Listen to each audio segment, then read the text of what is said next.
dominate. What particular corner of hell is it that you're now occupying? And so now you have something to aim at, you have a purpose, right? And that's motivating.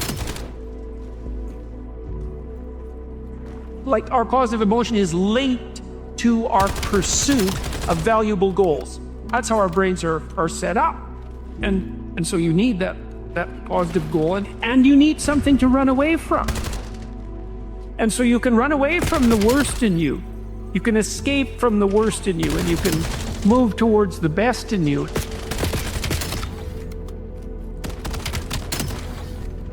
I felt like we're drowning in information and we're starving for motivation. So like new ideas about, top 10 listicles about how to live better or be more productive and all that stuff. I think there's a sort of false promise there. Because like, that's not the weak link. The weak link is, do I have enough drive in myself to do these things? And if we can unlock intrinsic motivation, we can unlock that I can't help but go do this because it fulfills me, and we can connect that to long-term development, then I think we got something much more potent and potentially transformative than Post-it notes or affirmations.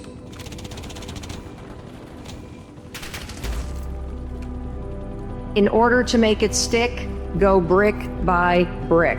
One of the things that's interesting about having big dreams and big goals is that oftentimes the fact that the goals and the dreams that we have are so big, it makes them really, really difficult to achieve because you spend so much time thinking about how big the idea or the dream is that you become paralyzed in the moment around taking action. How do you build a house?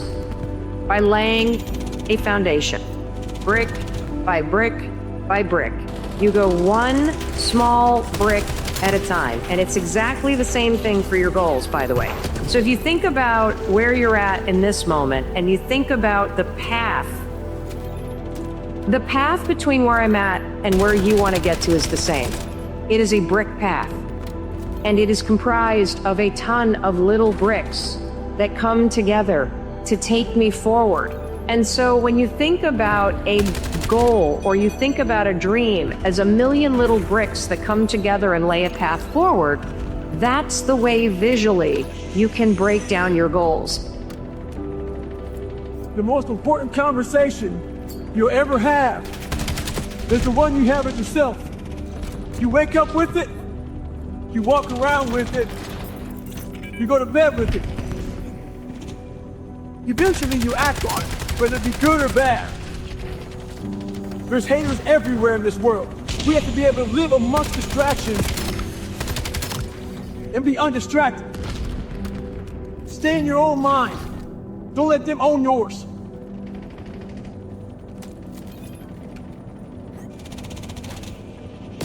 Our whole life is set up in the path of least resistance.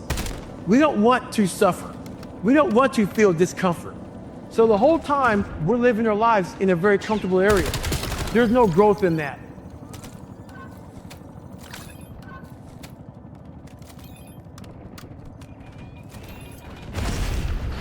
I stopped comparing myself to other people. So I'll stop comparing what I didn't have to what other people had. I left that off the table. And then I started to reward myself for improving over what I was yesterday. And that's profound change because it means that you actually get your reward structure transformed. And that's a big deal because that's your source of positive emotion and enthusiasm, encouragement, all of that. So now you can start to encourage yourself for genuine improvement. And it's also pragmatically extremely intelligent because incremental improvement repeated is virtually unstoppable. Once you become obsessed with something, obsessed, it's okay to be unbalanced for a while. It's okay. Don't be all this stuff people say, you gotta be balanced. To be the best in the world at what you do, the best at what you do, you have to be unbalanced to find every bit of energy and strength that you have to pull it off. Then you get balanced once you become great. Why are you so daggone crazy? Because I'm trying to be the best I can to give you the best that I am. And it takes being obsessed to where people think you're crazy. Become obsessed with being great. It changes everything.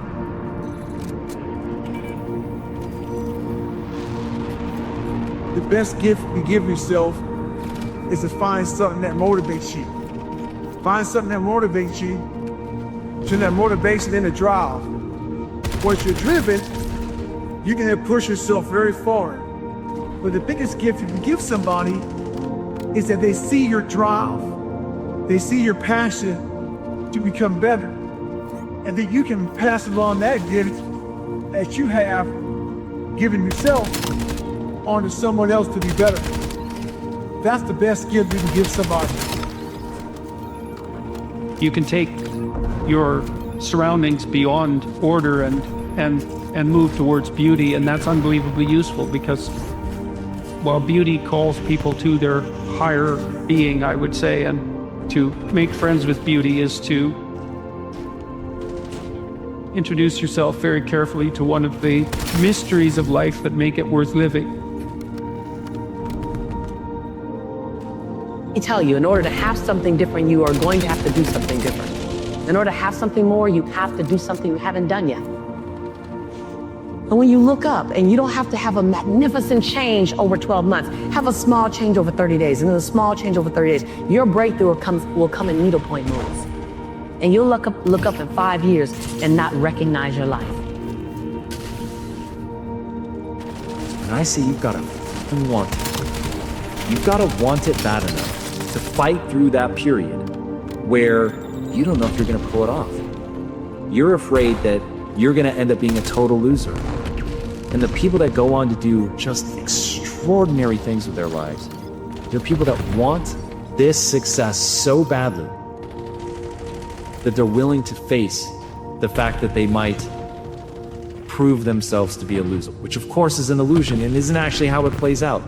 But they needed this huge desire to help them overcome the fear that they might be as big of a loser as they think they are, and that everyone else is going to finally see what a loser they are.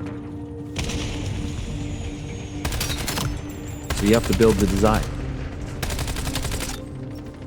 The greatest achievers who've ever walked among us know that they all came from the same intelligence and recognize and help people to find that within themselves.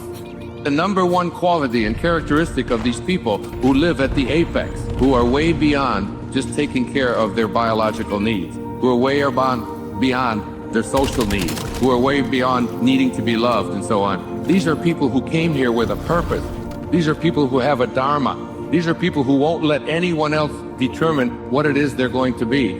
The number one quality of these people is that they are independent of the good opinion of other people. They listen to an inner voice. Not weakness, vulnerability. That's a whole different thing. To admit to the fact that you're vulnerable, that's a form of courage. That's not a form of weakness. But that leads you to take whatever steps are necessary to deal with that properly. It isn't some facade that you're invulnerable. No one is invulnerable by any stretch of the imagination.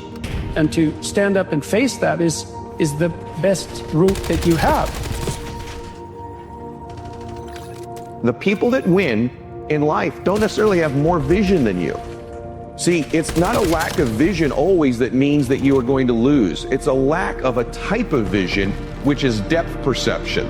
You think you're further away from the outcome, and so you pace yourself like it, and you jog